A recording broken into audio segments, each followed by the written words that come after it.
Dus wat doen de vogels dan? Die vliegen weg.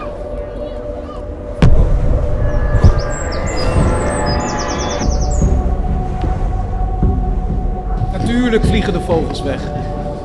Want wie woont er nou op een plek die eigenlijk niks met jou te maken wil hebben?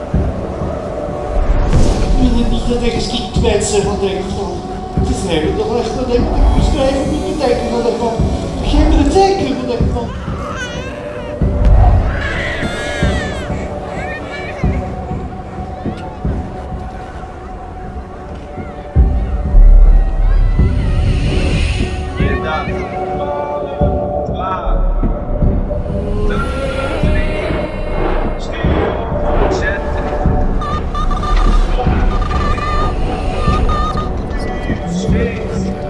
Zonder angst.